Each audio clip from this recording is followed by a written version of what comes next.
যখন মাইয়েতকে কবরে শোয়ানো হয় তখন সে তাকে দাফন করে যাওয়া ব্যক্তিদের হাঁটার খসখস আওয়াজ শুনতে পায়।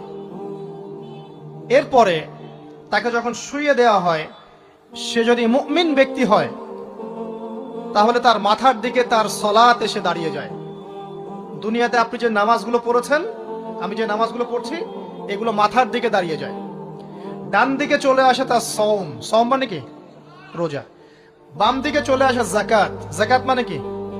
যাকাতের সাথে তো আমরা পরিচিত নই।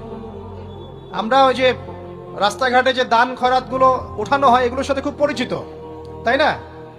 তারপরে পায়ের দিকে চলে আসবে তার আত্মীয়তার সম্পর্ক রক্ষার ইবাদত, তার এই যে অন্যান্য দান সদকা, তার নফল আমল, তার তাসবিহ তাহলিল, তার কোরআন তেলাওয়াত ইত্যাদি পায়ের দিকে চলে আসবে। এখানে একটা হাদিস এসেছে, সূরাতুল মুলক যে ব্যক্তি রাতের বেলা তেলাওয়াত করবে, কোন সূরা ভাই? তাবারাকাল্লাযী বিয়াদিহিল মুলক ওয়া হুয়া আলা কুল্লি শাইইন কাদির। এই সূরা যে ব্যক্তি রাতের বেলা করে তেলাওয়াত করবে, ইনশাআল্লাহ সূরা মুলকও কবরে তার সাথে থাকবে এবং কবর আযাব থেকে সূরা মুলক তাকে বাঁচাবে ইনশাআল্লাহ। আমি বুঝাচ্ছি যে কি অবস্থাটা হবে। এবার দুজন ফেরেশতা মাথার দিক থেকে আসবেন, আসতে চাইবেন, সালাত বলবে এখান দিয়ে আসা যাবে না, এদিক দিয়ে আসা যাবে না। ডান দিক দিয়ে আসতে চাইবেন, এদিক দিয়ে আসা যাবে না। বাম দিক দিয়ে আসতে চাইবেন, যাকাত বলবে এদিক দিয়ে আসা যাবে না। পায়ের দিক দিয়ে আসতে চাইবেন, আমলগুলো বলবে এদিক দিয়ে আসা যাবে না। তখন যাই হোক তারা আসবেন। এটা কথা কি? এটা কথাটা হচ্ছে যে সালাতের গুরুত্ব, মানে সে সালাত আদায় করেছে, সে আমার হক আদায় করেছে, আমি তার পক্ষে আছি, এটা পক্ষে বোঝাচ্ছে। রোজা বলবে আমি ওর পক্ষে আছি, তাকে আপনি কোনো শাস্তি দিবেন না, আমি তার পক্ষে আছি। আপনারা দুজন তাকে শাস্তি দিবেন না, আমি যাকাত তার পক্ষে আছি, এটা পক্ষে থাকার কথা।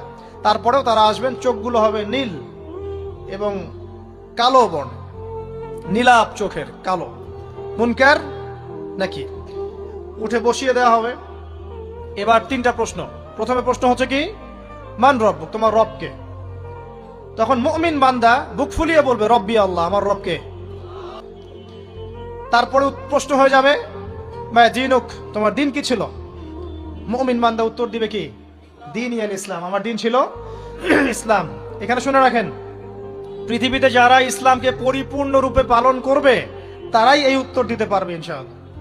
যারা ইসলামকে ঠাট্টা বিদ্রুপের হাসি তামাশার পাত্র বানিয়েছে, মন চাইলে কিছু করি, মন চাইলে কিছু করি না, সহজগুলো একটু আমল করি, বাকি কিছুর আমল ধারি না, হ্যাঁ, নামাজ পড়ি, সুদ ছাড়তে পারি না, ঠিক আছে, বছর বছর ওমরা করি, এদিকে ঘুষ দুর্নীতি ছাড়তে পারি না, ইসলামকে ঠাট্টা